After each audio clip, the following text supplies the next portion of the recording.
En France, maintenant, on m'appelle Gérard. Quoi, tu veux pas du nom de ton père et de ton grand-père? Là, comme ça. Va dans ta chambre, le père arrive. Comment ça s'est passé, l'école, Mokhtar? Va lui demander. Ouais, papa, s'il te plaît, tu m'appelles plus Mokhtar, là, c'est lourd, tu m'appelles Gérard. Quoi, tu... Ta. Le gosse arrive le lendemain avec des bleus partout.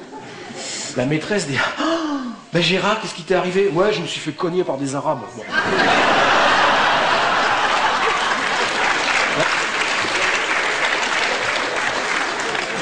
L'intégration. Alors vous avez le deuxième truc, c'est la profession des parents. Ils nous font tous remplir ça le premier jour. Voilà, alors on a tous, je sais pas, ici on est quelques-uns à avoir dû ruser avec ça. Là j'ai un pote, là Tony, avec qui on fera l'atelier demain. Lui, pour pas mettre ouvrier, je crois, il mettait, ou je sais pas toi Tony, je sais plus qui c'est, enfin il mettait employé d'usine. Et moi comptable, ça allait pas quoi. Alors je mettais directeur financier ou je sais pas quoi, enfin bref. Parce que c'est la maîtresse disait, qu'est-ce qu'elle fait ta maman? Elle est consultante dans un grand cabinet d'audit international. Ah, très bien. Et toi? Alors l'autre, elle est sans profession, sans CENT. Hein, donc elle est mère au foyer, quoi. Alors, elle est balai. Elle est technicienne de surface dans un grand cabinet d'audit international. Donc voilà, vous avez ça, vous avez les vêtements, j'insiste pas, vous avez, bon, etc. Donc ça va déterminer la facilité avec laquelle votre voile va se lever. Alors, ensuite, ce qu'il va falloir faire, c'est que vous leviez votre voile au-dessus de votre tête. D'accord? C'est-à-dire que, à partir du moment où vous allez avancer, l'air va rentrer dans les caissons et va commencer à donner à cet aéronef la forme qui va lui permettre de voler. D'accord? Mesdames et messieurs, vous êtes handicapés. Vous pouvez aller en entracte. Pour qu'un objet vole, il faut qu'il ait cette forme-là. Bon, vous viendrez voir pendant que je continue. Ça ne vole pas. D'accord? Ça fait comme ça. Regardez une aile d'avion, regardez tout ce que vous voulez. Pour que ça vole, il faut que ça ait cette forme-là. Pourquoi? Parce qu'à partir d'une certaine vitesse de pénétration dans l'air, qu'est-ce qui va se passer? Les filets d'air vont se séparer. Au-dessus de l'intrados et au-dessus de l'extrados, et comme il y a plus, vous avez vu, d'extrados que d'intrados, pour se rejoindre derrière, l'air qui passe au-dessus va devoir aller plus vite que l'air qui passe en dessous. Et donc, il va créer une dépression et il va aspirer l'air vers le haut. Ce qui fait qu'un objet volant, contrairement à tout ce que tout le monde pense souvent, n'est pas posé sur de l'air, il est tenu par de l'air. Okay, et c'est sa vitesse qui provoque cet effet-là. Et donc, avec votre parapente, il va falloir que vous arriviez à ça. Il va falloir que vous leviez votre machin, que les caissons se gonflent et qu'ils prennent cette forme comme ça. D'accord? Et là, c'est assez rusé. Il va falloir faire une temporisation. C'est-à-dire, il va falloir vous arrêter, d'accord, avec du vent de face, et puis regarder si tout va bien. Alors le truc reste un peu au-dessus, comme ça. Vous savez, genre... comme ça, donc là vous regardez si tout va bien, et si tout va bien, vous continuez votre course d'envol et vous allez essayer. Alors un parapente ça vole à 35 à l'heure, et donc si vous avez un vent de 25 à l'heure, vous n'avez plus besoin que de courir à 10 à l'heure. Décoller sans vent, il faut s'appeler bambuc. Il faut courir à 35 à l'heure avec cette merde au-dessus de la tête. Et alors, ça je l'ai fait une fois, mais on ne le fait qu'une fois, c'est un truc de débutant, courir avec le vent dans le cul. Vous avez le vent qui arrive derrière, devant vous avez le précipice. Hein. Vous avez 25 à l'heure, donc il va falloir courir à 55 à l'heure. Vous essayez une seule fois. Vous vous trompez plus jamais avec le sens du vent.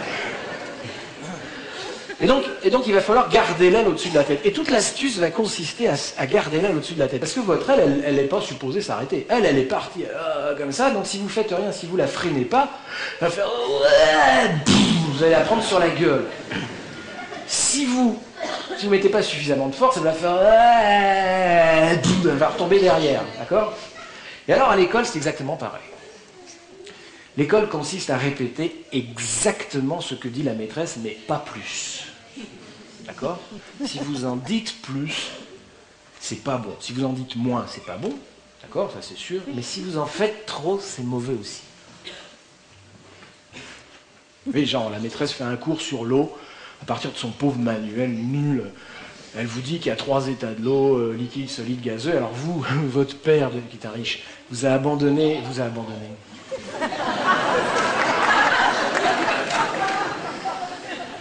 40 €. Vous a abonné à Science et Avenir.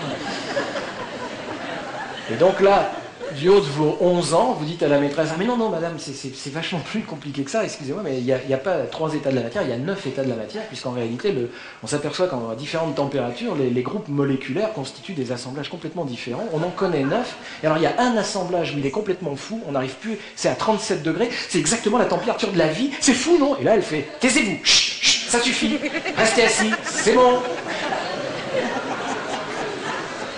Et là, vous êtes hyper déçus.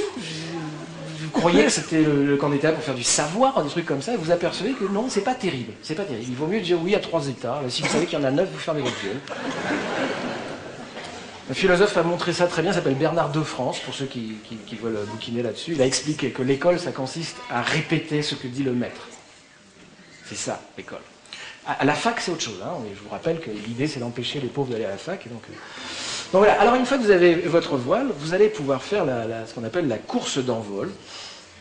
Donc, vous allez donner à votre voile la vitesse qui fait que tout doucement, vous allez sentir, pour les hommes, que ça vous remonte dans les machins. Et donc, vous vous sentez de plus en plus léger parce que votre truc est en train de vous prendre. Et au bout d'un moment, vous pédalez dans la choucroute, vous êtes déjà parti. D'accord? Et vous allez décoller. Une sensation absolument miraculeuse. C'est très très facile. Hein. Une fois que votre aile est debout, si vous avez 20 à l'heure devant en face, vous faites 2 pas comme ça, tac, et là ça part. Alors à l'école, le décollage, une fois que vous avez maîtrisé la lecture, hein, ça consiste à maîtriser 3 choses.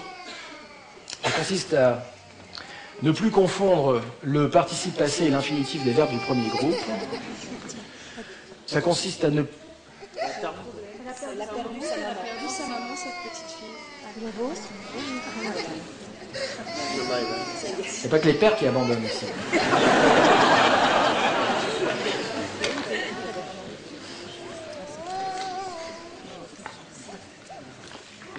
Oui, enfin, on a tous perdu nos mères d'une façon ou d'une autre.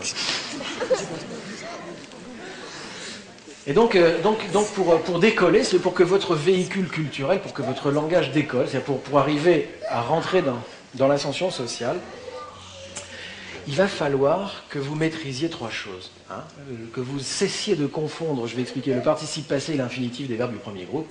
Il faut que vous sachiez la différence entre le passé antérieur deuxième forme et le plus que parfait du subjonctif, et que vous soyez capable de diviser par une division à 9 chiffres. D'accord ?